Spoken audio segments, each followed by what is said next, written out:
Laurie Huston's News for the Heart is dedicated to helping you give a voice to your own soul. Our hearts have the power to free us from pain and the struggles that keep us from awakening to our true essence. Join Laurie now as we delve into our heart and soul to find the path that will open us to the possibilities and lead us to the life we love to live. And good afternoon. This is News for the Heart. And well, it is the second Tuesday of the month, and we have my awesome co-host Tracy McBurney here with us today. And well, we're gonna expand from last month, which was about the worthiness issue that Tracy so wonderfully discovered and helped heal and work with. And then it went deeper.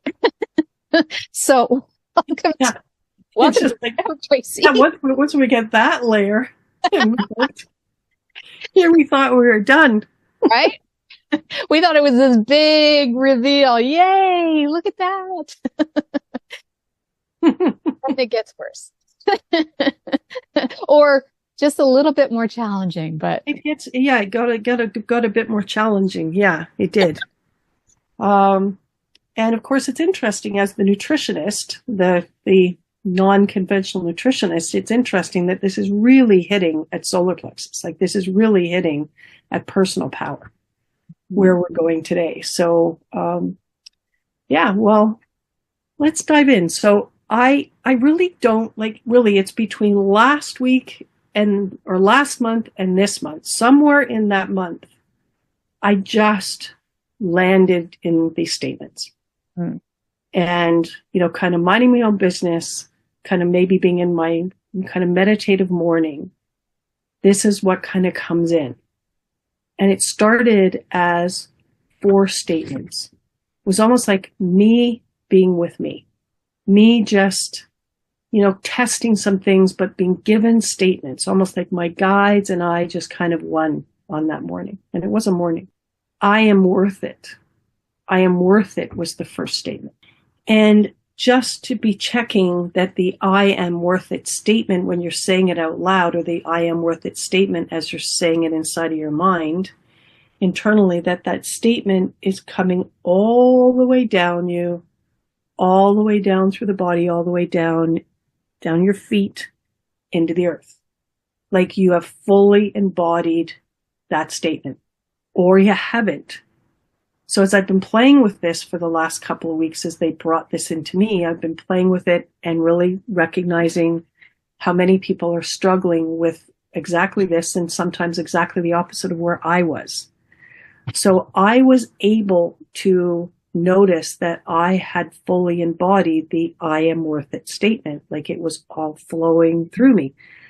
When you and I talked earlier before we came on this call, and I said to you, just do that out loud or do that in your mind. And what happened for you? It went to my heart. Usually when it goes to my heart, that's all she writes, right? It's usually that if it gets to my heart, then it's golden. But it didn't go further. And definitely the solar plexus or my gut brain was like, yeah, no. Yeah.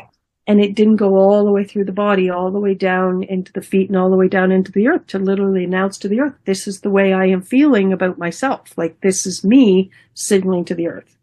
And so that one kind of got cut at heart. And another client, it got cut around the throat, and somebody around the shoulders, and somebody bringing it down to gut. And then that was it. So the second statement, my life is worth it. My life is worth it. Yeah. And what happened for you? That one didn't go. Did it even get to heart or no? Yeah. I'm going to say it stopped at the throat. Yeah. Okay. So then the next one that I was given was the career that I'm currently doing, or what I'm currently doing with my career. That was the statement. What I'm currently doing with my career is worth it. I get a yes for that. And you are all the way down into your feet, all the way down into the earth? Yes. Okay. What I'm currently doing with my career is worth it to me. Oh, okay. So let's go back to the statement before, because that's the one that is actually the one that I actually believed. Mm-hmm. So what was the question before that? Isn't that discombobulating I can get, right? What I'm currently doing with my career is worth it. That's the one where you just went and you said, yeah, that's going all the way down into my feet, all the way down to the ground. Somehow I just associated that with me. And the last one, yes. This one, no. Okay. So then I added for me, and it was interesting that they did that. Yeah. That they separated it out like this and added those words. So what I'm currently doing with my career is worth it to me. And is it good for you? You're saying, yes, it's worth it to me? For me. What I'm currently doing with my career is worth it to others. It is, but it's not. So it's a little off in the others. Okay. You don't know why. Okay. Those were the four statements. Those were the four statements that I was originally given. So since that time, I've added a couple of more. And one of them is connected to body. Taking care of my body is worth it. I wish it was. And where is it cutting? Chest level, not heart. And my thyroid, what's the one that's just like right at the... Thymus? Thymus. Yeah. Okay, here's the next one. Being in my body. So this is for all the people that spend a lot of time dissociating. Being in my body is worth it. Did you ask me that one? Because I don't remember, because I'm getting yes. Okay, all the way down, all the way down, all the way down, all the way down into your feet, all the way down to the earth. It is definitely worth it. Being yes. in my body is worth it. I don't know there, but I know that, yes. Is that different? I think it is. Yeah. Okay. So when someone else in my presence is in pain or suffering. Sorry, let me get this right. Someone else in my presence in pain and suffering is worth more of my time and attention than I am. Absolutely. Is that going all the way down, all the way down, all the way down into your feet, all the way down into the earth? Yeah. Okay. So that yes statement. So then I ask a direct question with regard to that statement. Is that statement a divinely guided statement? No. Why would it ever be divinely? That's just, we're giving our power away to somebody else just because they're in pain. Mm-hmm. It also means that one statement can very much hijack us into stepping in to be helpful to another person when we have zero divine role to do so. Right. So if we are empathetic and we are just feeling what's going on with another person, and that is anchored into our system, like that's the way this rolls, that's the way life is, that's the way my life is, then that makes it very easy for the empath to literally move forward without ever considering divine role and start to step in to save, to rescue, to do something to be helpful to this person and feel almost the obligation to do so. I think that's why my friend triggers me so much, because she's like, she knowingly does all of this stuff for her family and like never has time for her and is always overwhelmed. And I'm like, why? Now you ask the question and it's like, it's exactly what I do. So why am I surprised? Mm-hmm. And then of course, when she's that overwhelmed and she's, running around and that overwhelmed, then somebody else is wanting to, because they now see her suffering. They now see her in the pain of the overwhelm. Then you've got the person stepping in to be helpful to her, and maybe not necessarily from a divine role either. And it all just gets really messy. Yeah. Okay. So these were interesting. It was interesting to see where I was. So I was online with I am worth it all the way down. I was online with my life is worth it. Okay. All the way down. Mine was off completely, weirdly, with career. Like it was like I was just not seeing that what I was doing with my career was worth it. I wasn't seeing that it was worth it for me. I wasn't seeing that it was worth it for others. And I've had people literally over the last couple of years going, what you do is so important. And I'm like, yeah, sure. In other words, coming from a place that I don't believe that. And yet I did believe it. I absolutely did it. I anchoredly believed it. And now I'm in this place. So it was also interesting to really recognize how difficult it was to change these and how I needed to look, because to me, it's normally quite easy once you see it. Once you see it, as long as they're not blocks, reversals, resistances, interferences, it's quite easy to shift it. But these ones weren't shifting. And I'm like, what's going on? Spidey sense, like, what's going on? And so it was interesting. This was not on my radar. Something like Dr. Karen Kahn, I'm part of her light medicine academy, but I don't step in a lot of the time to do her free little mini healing sessions that she does, quite honestly, because I don't have time. And a lot of the time it's a lot of repeating things that I've already heard. But it felt very right to step into the one that was just several days ago. And just several days ago, when she was researching a belief that somebody had that needed to change. So her Topican healing procedure was actually highlighting a belief that needed to be changed. And she was researching, was this her belief, anchored in her belief? No. Was it a belief that had come in through parental line, mother, father? No. She went through something else, and then she just very innocently said, well, just like it was a matter-of-fact statement, is it coming in through secret government interference? And bang, that's exactly where she found it. Now, she didn't go into explaining that or detailing that. This is a free thing that she's doing for anybody that wants to come in to learn about Topican healing, to learn about her, to learn about how things work. She wasn't giving any explanation to this at all, except to say, oh, it's secret government interference. Well, now that we know that, we'll be able to shift this. Mm-hmm. Because we've been told, she's trying to teach these people, we've been told that we needed a little bit more conscious understanding of where this is coming from. Because sometimes you don't.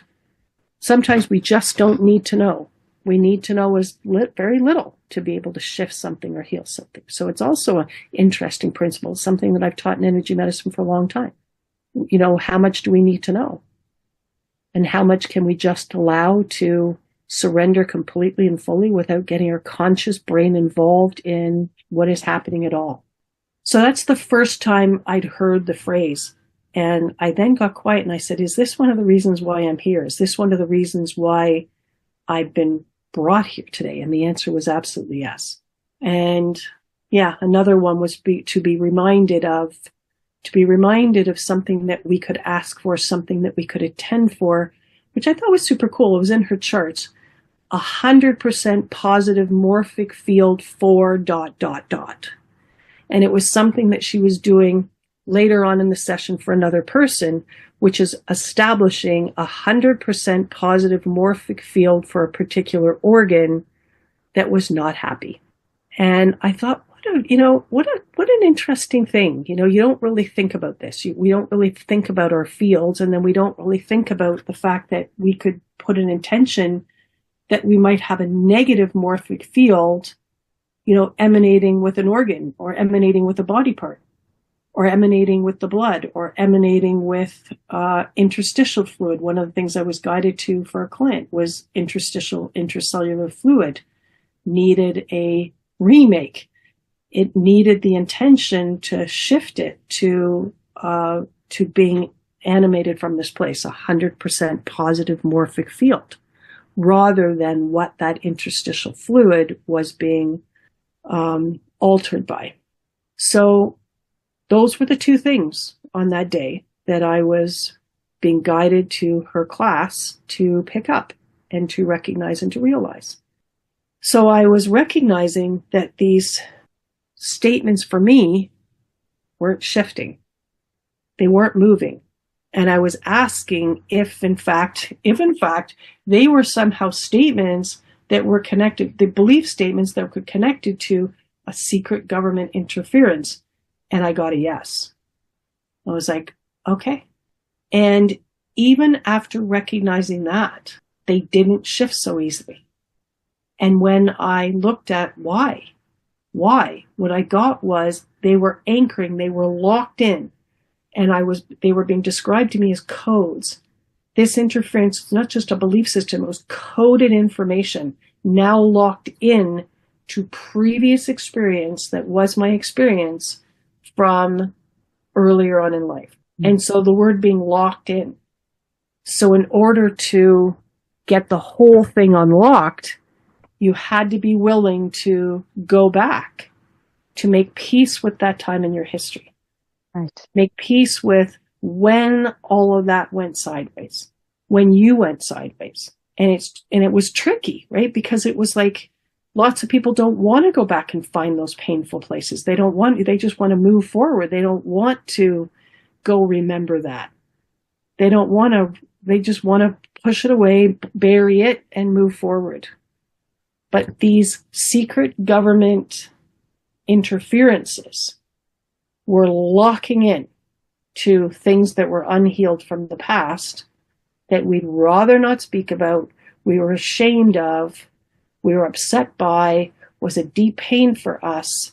We just want to move forward. We just want to get away from it. And these things were locked in. So in my particular case, it was very interesting because I think you know from previous talks, I'm a big fan of divine hugs. I'm a huge fan of divine hugs. So when I went back to look at my time in history, where I needed to pay some attention that this was locked into, and I'm giving a divine hug to that time, almost instantly upon divinely hugging that time, divinely hugging myself, it was very evident to me that I needed to forgive my mother. It was very evident to me that I did not understand that time in my history. I was very small. I was an infant. I was in the womb. I did not understand that time in my history. I didn't understand why that partnership was failing. I didn't understand why it wasn't working.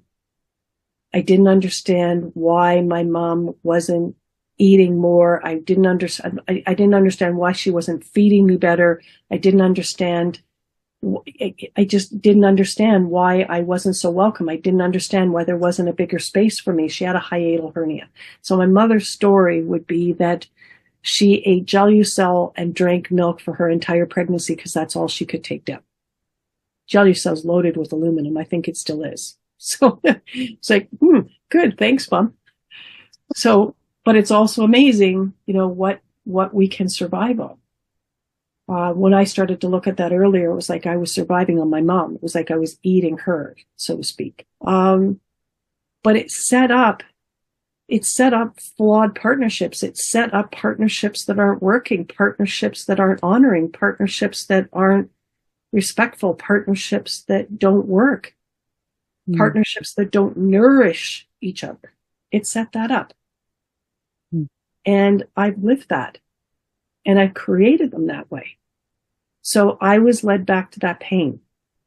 I was led back to the feelings of I'm not welcome, the feelings of I don't belong, the feelings of people pleasing, the feelings of what can I do? What can I do? I need to do something. Powerlessness, helplessness. I was led back to all of those feelings and led back to all of the belief statements that I really felt were true about this partnership. She doesn't love me. She doesn't care about me. She doesn't care enough about me. She's not doing enough to sort this. She's not paying attention. She doesn't care about eating more. She doesn't care about figuring out the resolution for the problem so she can eat more. She doesn't care about eating more. And so I started to really, as I was guided to forgiveness. So it wasn't just the divine hug. You can do more, Tracy, than just divinely hug here, yourself and her. Forgive her. Understand her better now. You can understand her better now than you could. You are connected into the light within your heart. You can understand so much more about what was going on in her world because you understand so much more about yourself. And you're engaged with that light within heart. So you can understand, you can know the truth. You know that she ate like a bird. She had a pattern of eating like a bird before she was ever pregnant. It wasn't unusual for her to eat like a bird. It was unusual for her to only be able to drink milk and eat Gelucel. That was unusual. But she couldn't sort it out. She didn't know what to do to sort it out. the hiatal hernia was something that she lived with, that she just had to maintain a relationship with and had to breathe and see if she could unlock it any time it kicked up a fuss. There was no medication that she was on for it. Like, I just started to understand, being with Light Within Heart, being back there. I started, and I was with that little infant. I just started to understand so much about what had gone on. And I also understood that I made this a love story. I made this a story about lack of love. I made it a story about lack of care. I made it a heart-wrenching story about lack of love and lack of care. Like, and it wasn't that. I made it that. And then I just understood. And then I could unlock. So it's interesting, we talk about unlocking the government intervention. I could unlock. I unlocked myself from that old story. I unlocked myself from perceiving that old story in all of those ways. I allowed myself to be free of all of those ways of thinking. And now this government interference locking in to that, well, it can stay locked into all that all at once, because all that's leaving. It's all leaving. It's all being surrendered into light. And there's a whole bunch more clarity that just descends, divine light clarity that just descends into that place. And that was super cool. Mm-hmm. And it really is. I mean, I've done a lot of divine hugging with clients. I've done a lot of divine, but never has it been so clear to divinely hug something. The situation, myself, the other person, and then almost instantaneously forgive. A choice to forgive and to recognize I was wrong.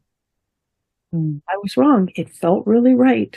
It felt really right from how it felt then. It felt really right, but I wasn't right. I didn't have enough information. I couldn't see wide enough, even though it felt like I was seeing wide enough. And so I'd set up almost like a lousy partnership story when it really wasn't a lousy partnership. It wasn't perfect, but it wasn't a lousy partnership. And it wasn't a disrespectful partnership, and it wasn't a dishonoring partnership, and it wasn't a lacking in love and appreciation partnership. It wasn't any of those things. But that's the way it felt then. And they do say your womb time is a time where you have your earliest relationship with your mother, and your mother teaches you about partnership. She teaches you about intimacy. You learn from that relationship, that umbilical cord relationship, foundational things that carry forward about intimacy, love, partnership, relationship. And I didn't get this right. There was distortion through the hiatal hernia, through what my mother was going through. There was distortion in how everything got brought in for me. Now, who knows? Maybe aluminum didn't help. Flowing in the bloodstream, maybe it didn't help. It didn't help. So that was, it was very interesting to see that this was a moment in time where to unlock a belief, to really change a belief. And maybe there are other ones that are just like this. It's like, it's not moving or shifting so quickly because it's anchored into something that you have to go and find. You have to be prepared to go do that seeking. So you and I were talking before we started today, and you had the same experience when we looked at it that I did. I had been hijacked by this government interference, it's not just government, it's secret government interference.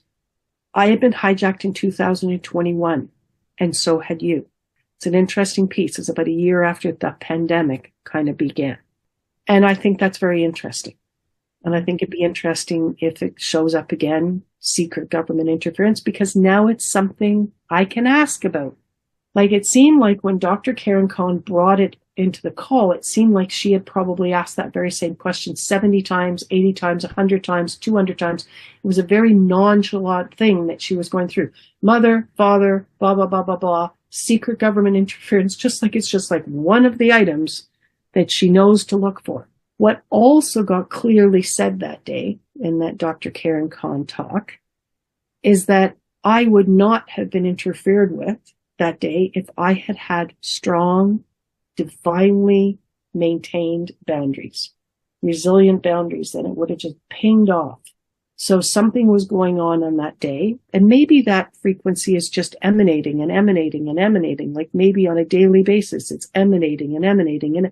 But on this day, I couldn't deflect it. I couldn't project it back. It came in. It came in, got right in deeply. They're calling it dark codes, dark coded in, and then locked in to previous time in my history. Yeah. And, quite honestly, that this that I was able to uncover was not something that I had seen before.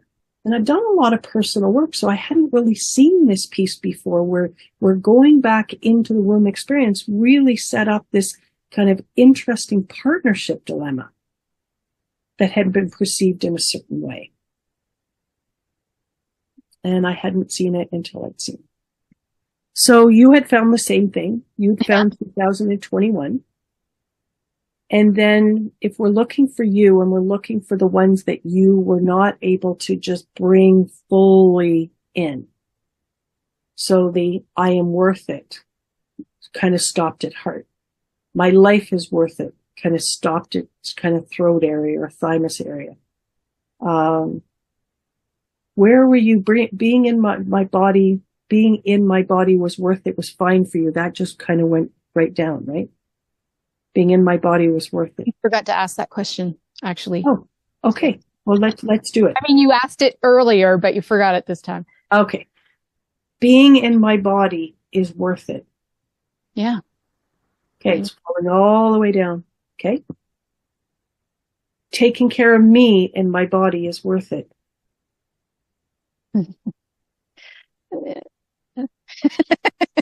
Part way. Part way. Okay. So there's that one for you. So it's taking, okay. Now there's another one that I hadn't, which is kind of a little bit the same, but let's play with it and see. Taking care of my home. It's exactly what we're doing right now. Taking care of my home is worth it. No, sorry. I honestly, you would have to ask me what home is, because I don't know that I know what home is. It's not my space. It is my heart. I'm going to go to your physical home, the physical place, your apartment right now. Taking care of my home is worth it. No. Right. Yeah. Which can be, taking care of myself is worth it. Like myself could be seen as my home. Yes. Right. So I could see that both of them would be off. Right. So now let's find out if we go back in time. And we go back and we say, okay, take yourself back to 2020. Just go back to 2020. August of 2020. Your body knows that August 1st, 2020. August 1st, 2020. And I'd just like you to say, taking care of my home is worth it. Taking care of my home is worth it. And just see if that flows. No, it sticks at my stomach. Okay. Taking care of myself is worth it. Taking care of myself is worth it. Yes. Okay. In fact, that's probably that was around the day that I said, I have to do better. And I started doing exercise, started actually doing movement. So I don't know if you just picked that out of the air for yourself or you just picked that out of the air. But I think that was the exact day that I went, Laurie, it's got to change now. Okay. So you're at August 1st, 2020. Please say, I am worth it. I am worth it.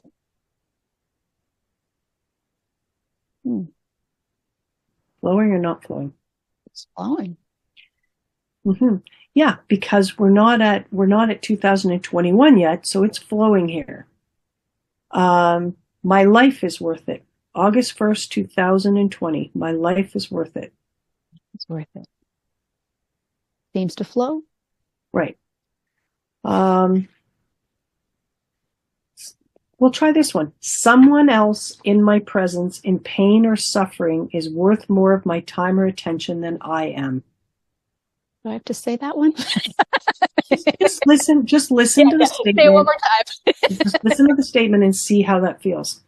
Someone else in my presence in pain or suffering is worth more of my time and attention than I am. I get yes. It's flowing all the way down. Unfortunately. Yeah, that's fine. Because that might not be one of these coded messages. That might be something that's going on that might be quite different, right? So we found it because I'm looking for the worth and the value and stuff, right? Okay. So now we're looking at May 2021. Okay. So we're at May 2021. I am worth it. I am worth it. Stops my heart. My life is worth it. My life is worth it. Stops my chest. Being in my body is worth it. Being in my body is worth it. That one seems to flow. Okay. Okay with that Oh, one? it's fine. It's fine. Maybe it's not hijacked.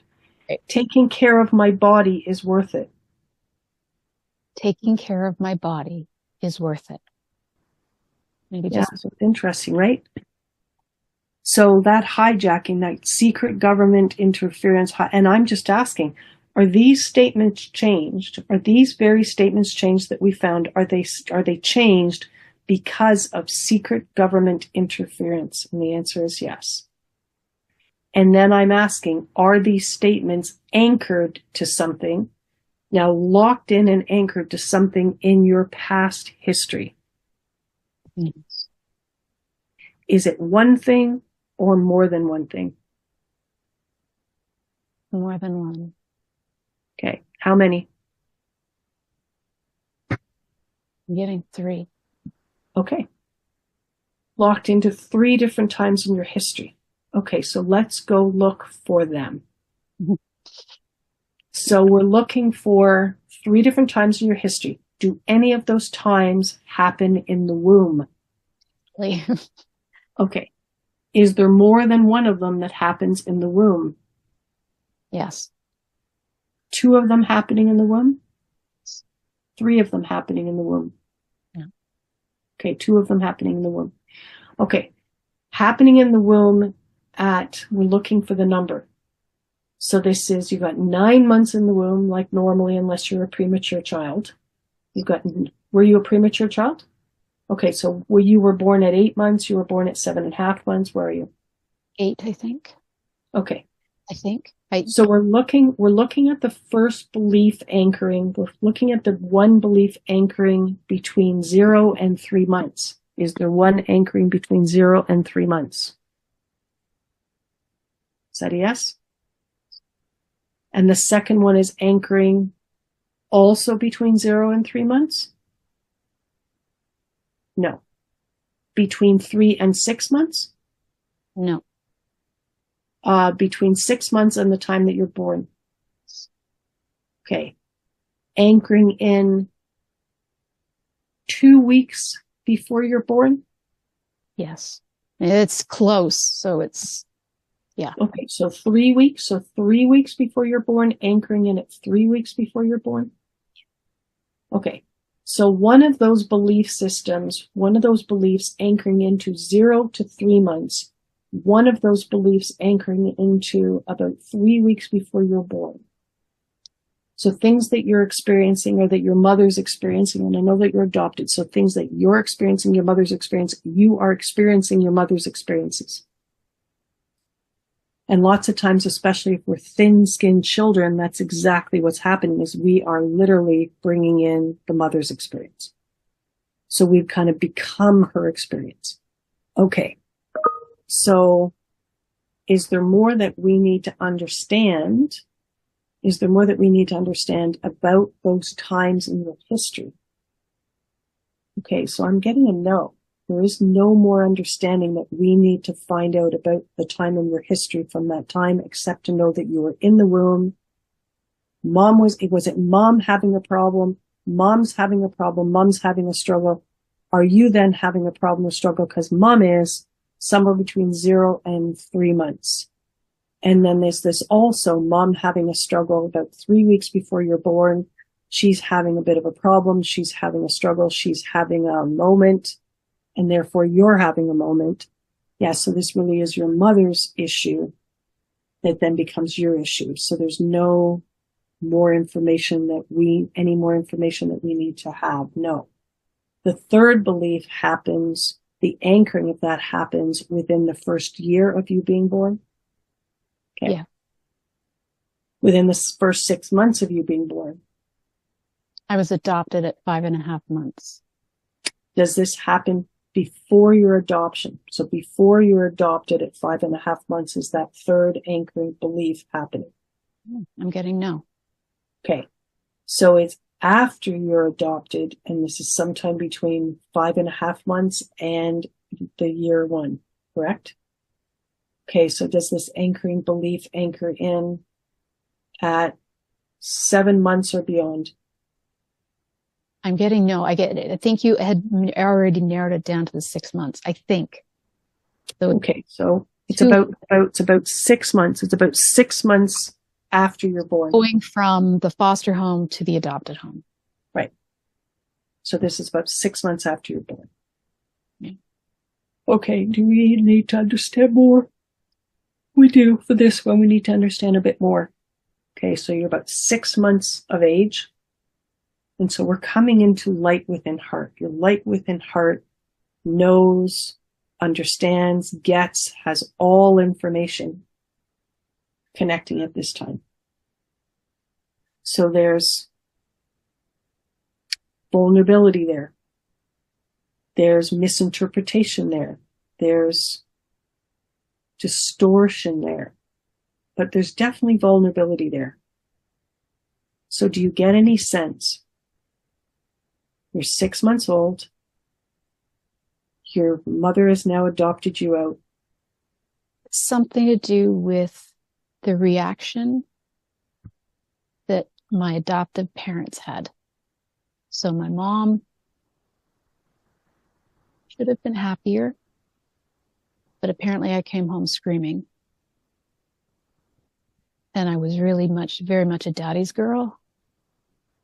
So there's some disconnect and feeling very vulnerable because I didn't feel that she wanted me, even though she would keep saying that, oh, I finally got the girl that has the dark hair and the brown eyes like me. But there was a disconnect. And I think I know why, but that goes back in her history versus mine. But she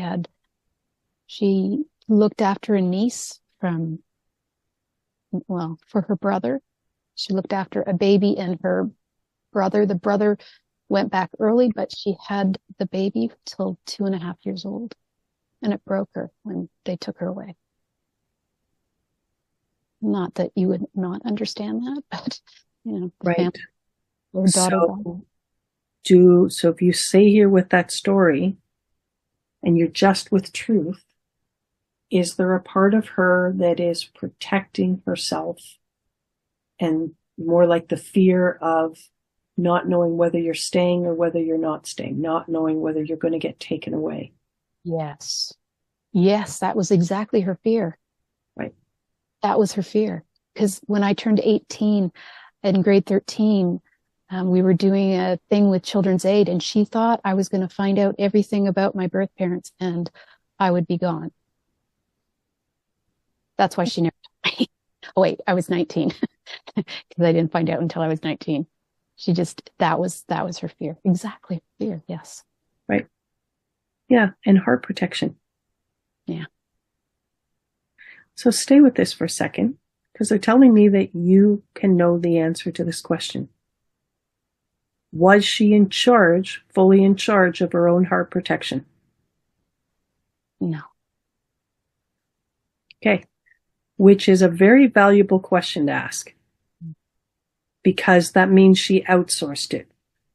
It means when she was desperate, when she was upset, when she was really just beside herself, she went outside of herself for that additional protection. Yeah. So she's not in charge of that heart protection. So let's open the door to entities. Let's open the door to extraterrestrials. Let's open the door to whatever it has come in her desperation to aid with this. So that, being in charge of the heart protection, designed the heart protection. What she's going to feel, what she's not going to be able to feel, what she's going to engage with, how easily she's going to engage, how intimate she's going to be, how open she's going to be. She's not in charge of any of that. But she had no idea about that. Nor did I. Can you forgive her for outsourcing heart protection and not even knowing what she was doing?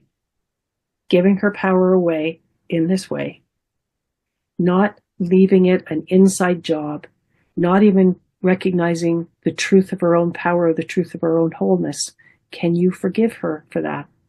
And if you did the same thing, if you had heart protection at some point where you outsourced it and were not 100% in charge of your own heart protection, and now you've got two people who really want to be together, who really want to make it work, who really want the best, who really want the best experience, but neither one of them's in charge of their own heart protection, and you got entities controlling, or whatever that is, that took charge of the heart protection, or what we're going to call the homeland security. You outsource the homeland security for heart to something outside of yourself.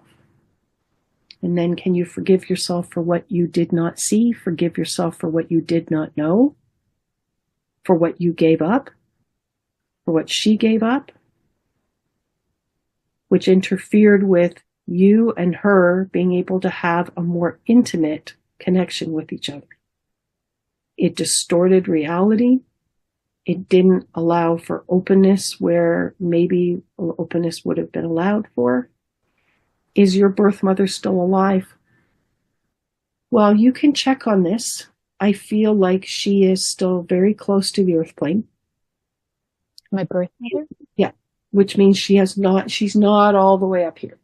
I thought I'd worked on that, but okay. Like I said, you check on it. Yeah. Like closer to the earth plane than she could be. Like there's a higher place that she could be residing at, but she's not. Well, I'm just asking, is she still being interfered with by the same entities that were in charge of her heart protection? Right? Meaning if you give somebody over your heart, if you let that heart protection be taken, then you literally give like 600 times the magnetic field of any other place within you. So it's still interfering. Oh. So that's what I get, that that's still interfering with herself, with her soul, with her soul's journey. Yeah. And so this is a pretty cool thing to find out today. I asked if you have proxy for her. And you do. You have proxy for her. So you can speak on her behalf. And I would think what we would want on her behalf and on yours is exactly that. It's like if in fact there is anything that either of you have joined with in the spirit world to protect heart, to take care of heart, to ensure continued competency and capability for heart, and either of you outsource that, then it literally is disengaging from that with thanks, with no prejudice and no judgment, just recognizing didn't even know. So desperate, so needy, so afraid, so wanting, so desiring, didn't even know what my wholeness was, didn't even know I had a divinity within, didn't even know myself that well, didn't even know I'd gone outside of myself to get this job done. Didn't even know I wasn't 100% in charge of my heart protection, which means in charge of my heart. Didn't know any of that. And just so you know, some of that conversation was about my adoptive mom. Great. So I have a feeling that they were both in the same place. And I don't know if they're both not fully there. I think my adoptive mom had enough reason to leave, but I don't know. Has your adopted mom passed on yet or no? Yeah. So when I was saying mom, I was literally looking at your birth mom. And I was thinking. And you're looking at your adopted mom, and are both in this same predicament, are both operating from this same place. Are you all operating from this same place? And the answer is yes. Now, do you have proxy to speak and to work on behalf of your adopted mom? Do you have proxy to work and speak on behalf of your birth mom? And the answer is yes, you do. And do we have openness from your birth mom to do this work? Openness from your adopted mom to do this work? Yes. And both of them are absolutely not wanting to not be 100% in charge of their heart, which means 100% in charge of their souls. Since the heart is the home for the soul. So they're very willing and very open to being for that changing. For 100% in charge to be reestablished in heart and with heart for you, for the adopted mom, for your birth mom. And any and all of the entities, the extraterrestrials, whatever that was that came in to perform that role, came in to create the programming, came in to build the heart walls. We're releasing you fully from each of their services,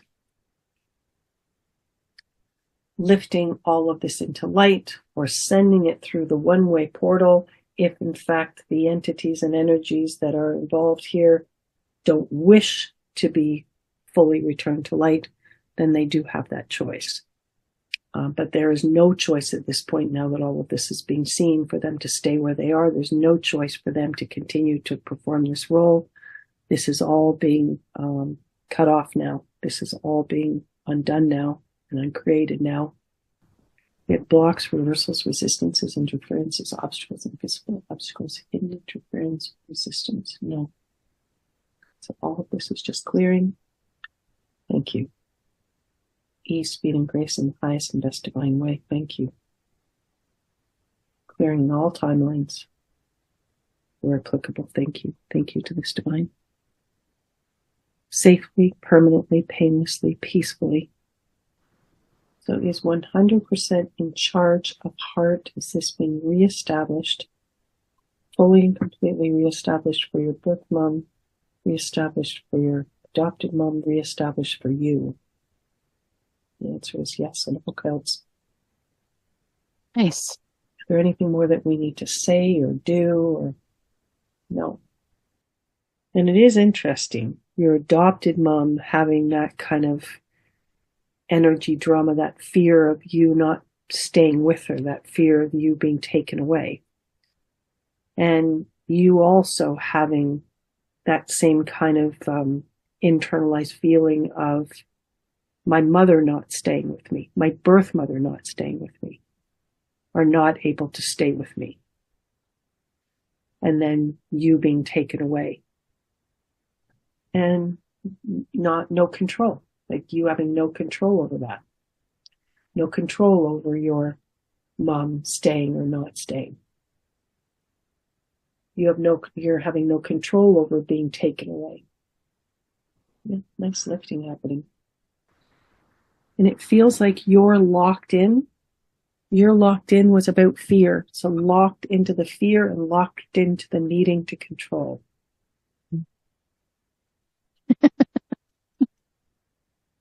I can see both. And your adopted mom locked into the fear and the needing to control. No, yeah.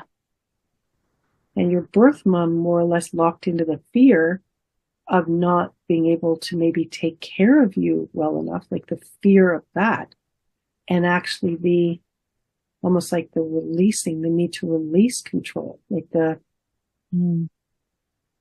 let go of control to serve you, let go of control to serve you.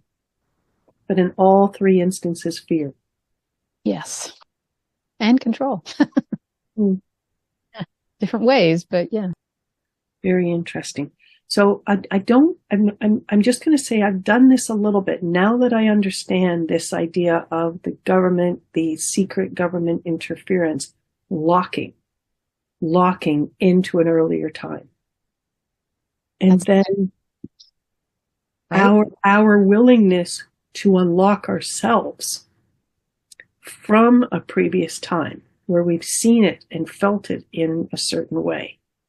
Our willingness to let ourselves be informed, let ourselves be connected into light within heart that can inform us, be with us at that earlier time where we were not with that place within heart.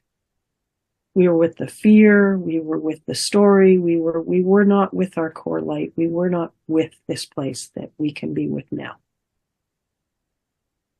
So through that bringing in of more information, bringing in a wider story through this desire to forgive, and maybe the bringing in of a divine hug, we can be unlocked from what it was that we locked ourselves into and have held ourselves with, have held as, truth. We can unlock ourselves from all of that and be free. And that feels like the government interference just leaves with it. Fascinating. I mean, it's diabolical that it was able to. It is interesting because to have this hijack at this career place, it has had me really looking at what am I doing? Like, what am I doing? What am I doing? How does this need to change? How do I want it to change? Like, it's had me really looking at from a dissatisfied place, and being willing to really look at opening some doors to some things that have previously kind of been locked and open those up. So do I like it? No. Can I benefit from it? Yes. Can I really benefit from it? Yes. But if we're not aware of it and it's just there hijacking, that's really problematic. That's leaving people, we discussed this before the session, disengaged. Like that was really disengaging me from the things in my career, like just disengaging and making it hard to stay engaged and to stay passionate and to stay in it and to stay wanting to be in it. And if it was me and love and worth it and all, then it would be wanting to stay with me. Like if I'd been hijacked in the I am worth it, my life is worth it, then it would be really creating a disengagement there. Disengagement with my life. Disinterested in my life. Disengaged in living it. Can this be some of what we're calling laziness? Calling laziness people that are just lazy, like they're not engaged? Like they're not engaged when they're coming to work. They're not dedicated to something. Could this be why? Definitely. And maybe they want to be engaged, but they can't be engaged. You know, I want to still feel a certain way about my work. I want to still feel a certain way about my career. I want to still feel passionate, but I can't. Like, it's just not there. I can't engage with it. I can't find it. I can't. So compassion, absolute compassion, because there is nefariousness there. This is manipulating people's hearts. It's manipulating people's place of passion. It's manipulating their ability to be engaged with themselves, with their love, with their hearts, with their careers. Yeah, like So we need to do something about this. I'm really happy that we brought this forward and that people get to consider this and sit with this and sit with light within heart about this. I never really thought about this, the answer for why are people so disengaged, so not dedicated to what they're doing, so lazy, so, yeah, interesting. I don't think it's all about the vaccinations. But some things have really changed in people's work ethic. It really has changed for a lot of people, or a good amount of people. Well, fascinating show. Powerful show. But I had to sit with this for a bit. That was a lot. But thank you. Well, drink some water for you, because this was big for you. Yeah. So thanks for being the guinea pig. All right. Well, you have been listening to News of the Heart. We're beginning of the heart of what matters with Tracy McBurney, and wow, sabotage. How we were sabotaged. But yeah. How we got disengaged from ourselves. All right. We'll be back next month. Thanks, Tracy.